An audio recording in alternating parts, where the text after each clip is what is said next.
ഒരു ദിവസത്തെ ഈവനിങ് റൊട്ടീനാണ് കേട്ടോ ഇത്. മോളെ സ്കൂളിൽ നിന്ന് വിളിച്ചുകൊണ്ടുവരുന്നതാണ്. പ്രത്യേകിച്ച് ഇത് വെള്ളിയാഴ്ച ദിവസങ്ങളിലെ റൊട്ടീനാണ് കേട്ടോ. അപ്പോൾ മോളെ സ്കൂളിൽ നിന്ന് വിളിച്ചുകൊണ്ടുവരുന്നത് സാധാരണ ഞങ്ങളിങ്ങനെ നടന്ന് കഥയൊക്കെ പറഞ്ഞിട്ടാണ് വരാറുള്ളത്. ഞങ്ങൾക്ക് ഭയങ്കര ഇഷ്ടമാണ് ഇങ്ങനെ വരുന്നത്. അതല്ലെങ്കിൽ ഞങ്ങൾ ബൈക്കിലാണ് കേട്ടോ വരാറുള്ളത്. കുറച്ച് ദൂരമേ ഉള്ളൂ, പക്ഷെ ബൈക്കിലാണെങ്കിൽ കുറച്ച് ദൂരമുണ്ട്, നല്ല ദൂരമുണ്ട്, ചുറ്റി വരുമൊക്കെ വേണം. അപ്പൊ ഇങ്ങനെ രണ്ട് രീതിയിൽ നമുക്ക് വരാവുന്നതാണ്. അപ്പോൾ ഞാൻ മോളെ വിളിച്ചുകൊണ്ട് വന്നു കഴിഞ്ഞാൽ സാധാരണ അവൾക്ക് സ്കൂളിൽ നിന്ന് വന്നു കഴിഞ്ഞാൽ വലിയ വിശപ്പൊന്നും കാണില്ല. പണ്ട് ഞാനൊക്കെ സ്കൂൾ വിട്ട് വരുമ്പോൾ ഭയങ്കര വിശപ്പായിരുന്നു കേട്ടോ. എന്നുവെച്ചാൽ പറയില്ലേ, നമ്മൾ ഒരു ആനയെ തിന്നാനുള്ള വിശപ്പുണ്ടവര്. ഇവക്ക് അങ്ങനെ പ്രത്യേകിച്ച് വിശപ്പൊന്നും ഉണ്ടാവാറില്ല. അപ്പൊ ഇവള് വന്നു കഴിഞ്ഞാൽ ഒരു ഒരു ഗ്ലാസ് പാലൊക്കെ കുടിച്ചു കഴിക്കും. പിന്നെ കളിക്കല്, ചിലപ്പോൾ പാല് പോലും കുടിക്കില്ല, അവള് ഫുൾ കളിയായിരിക്കും. കുറച്ച് വെള്ളം കുടിച്ചു കഴിഞ്ഞാൽ തന്നെ അവളുടെ വിശപ്പ് ഓക്കെയാവും. അപ്പോൾ വെള്ളിയാഴ്ചയാണെന്ന് പറഞ്ഞു. അപ്പൊ അതുകൊണ്ട് തന്നെ ഞങ്ങൾ പുറത്തൊന്ന് ജസ്റ്റ് നടക്കാനൊക്കെ പോകും കേട്ടോ. ഭയങ്കര ഇഷ്ടമാണ് ഇങ്ങനെ നടക്കാൻ പോണത്. അപ്പൊ വന്നു ജസ്റ്റ് യൂണിഫോം ചേഞ്ച് ചെയ്തതും പുള്ളി നടക്കാൻ ഇറങ്ങി. എനിക്കിങ്ങനെ ഓടാൻ വിടാൻ യാതൊരു താല്പര്യമില്ല. മുട്ടുപൊട്ടും. അവൾക്കതൊന്നും ഒട്ടും എന്താ പറയാ, പൊട്ടിയാലും വേദന സാരില്ല എന്നൊന്നും പറയുന്ന കൂട്ടത്തിലല്ല. കുറേ ദിവസത്തേക്ക് അയ്യോ വേദന മുറു എന്നൊക്കെ പറഞ്ഞുകൊണ്ട് നടക്കും. ഒരുപാട് കരച്ചിലും ബഹളങ്ങളും ഒന്നും ഇല്ലെങ്കിലും എനിക്ക് കാണുമ്പോൾ ഒരു വിഷമാണ്. അതുകൊണ്ട് തന്നെ ഞാൻ അങ്ങനെ ഓടാനൊന്നും സമ്മതിക്കാറില്ല കേട്ടോ. അപ്പൊ ഇങ്ങനെ റോട്ടിലൂടെ കുറച്ചു ദൂരം നടന്നു കഴിഞ്ഞാൽ ഞങ്ങൾക്ക് ഇരിക്കാൻ വേണ്ടിയിട്ടുള്ള കുറച്ച് സ്റ്റെപ്സ് ഉണ്ട്. അവിടെ പോയിരുന്ന് റിലാക്സ്ഡ് ആയിട്ട്, ഫ്രണ്ടിൽ പാടാണ്. അപ്പൊ എത്ര നല്ല വേനൽക്കാലാണെങ്കിലും അവിടെ നിന്ന് നല്ല കാറ്റ് വരും. അപ്പൊ അതൊക്കെ ആസ്വദിച്ച് ഇങ്ങനെ ഈവനിങ് ടൈം ഭയങ്കര ചില്ലായിട്ട് അവിടെ ഇരിക്കാൻ ഭയങ്കര സുഖമാണ് കേട്ടോ. അവള് കുറച്ചു നേരം ഇങ്ങനെ കളിക്കും, സൈക്കിളൊക്കെ എടുത്തിട്ട് വന്നിട്ടുണ്ടെങ്കിൽ ഇങ്ങനെ ഓടിച്ച് കളിക്കും. അതും അല്ലെങ്കിൽ ഞാൻ ഓലയൊക്കെ പറിച്ചു കൊടുക്കും. അപ്പൊ ഈ ഓല പിപ്പിയോ പമ്പരോ അല്ലെങ്കിൽ കാറ്റാടിയോ കണ്ണടിയോ വാച്ചോ ഇങ്ങനെ എന്താന്ന് വെച്ചാൽ അവൾ ഉണ്ടാക്കും കേട്ടോ.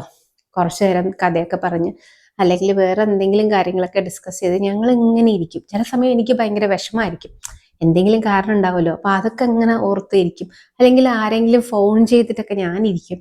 അപ്പൊ ഇങ്ങനെ ഭയങ്കര റിലാക്സ്ഡ് ആയിട്ടിരിക്കും. അവിടെ ആരും അധികം ഉണ്ടാവില്ല കേട്ടോ, ഒരു പട്ടിക്കുട്ടി പോലും വരാനില്ലാത്തൊരു സ്ഥലമാണ്. അപ്പൊ അതുകൊണ്ട് തന്നെ ഭയങ്കര കാം ആൻഡ് കമ്പോസ്ഡ് ആയിട്ട് നമുക്ക് അവിടെ ഇരിക്കാൻ പറ്റും.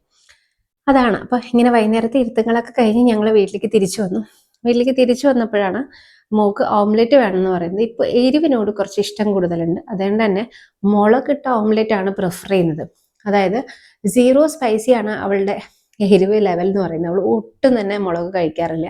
പക്ഷെ ഇപ്പൊ അവൾക്ക് 5 ഇയേഴ്സ് ആണ്.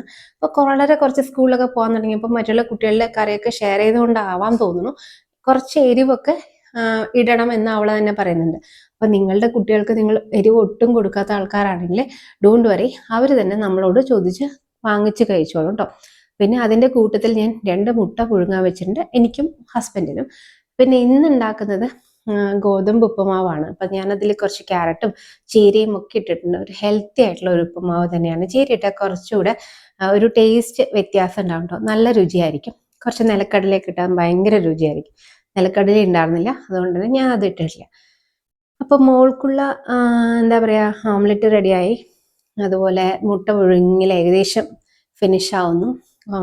മീറ്റ് ഉപ്പുമാവും റെഡി ആവുന്നു. പിന്നെ പഴയ രാവിലത്തെ കറികളൊക്കെ ചൂടാക്കി വെക്കുക. ഇതൊക്കെയായിരുന്നു കേട്ടോ ഈവനിങ് ടാസ്കുകൾ. അത് കഴിഞ്ഞാൽ ഏകദേശം ഞാൻ എല്ലാ ദിവസവും മോക്ക് ഒരു 6 മണി 6:30 ആ സമയത്തിനുള്ളിൽ തന്നെ ഭക്ഷണം കൊടുക്കും.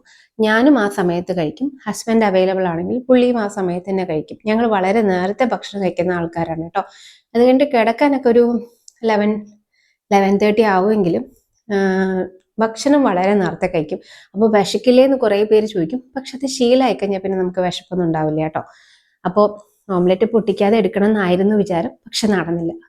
എനിക്ക് എപ്പോഴും ഇങ്ങനെ പൊട്ടാതെ എടുക്കൽ അത്ര കിട്ടുന്നൊരു പരിപാടിയല്ല. അപ്പോൾ ഓംലെറ്റ് റെഡിയായി, ഉപ്പുമാവും റെഡിയായി കേട്ടോ. അപ്പൊ ഇത്തരം ടാസ്കുകളാണ് വൈകുന്നേരത്തേക്കുള്ളൂ. വളരെ കുറച്ച് ടാസ്കുകളൊക്കെ ഉണ്ടാവുള്ളൂ. ചപ്പാത്തിയോ അല്ലെങ്കിൽ ബിരിയാണിയോ അല്ലെങ്കിൽ പുട്ടോ ഇങ്ങനെയൊക്കെ ആയിരിക്കും വൈകുന്നേരം.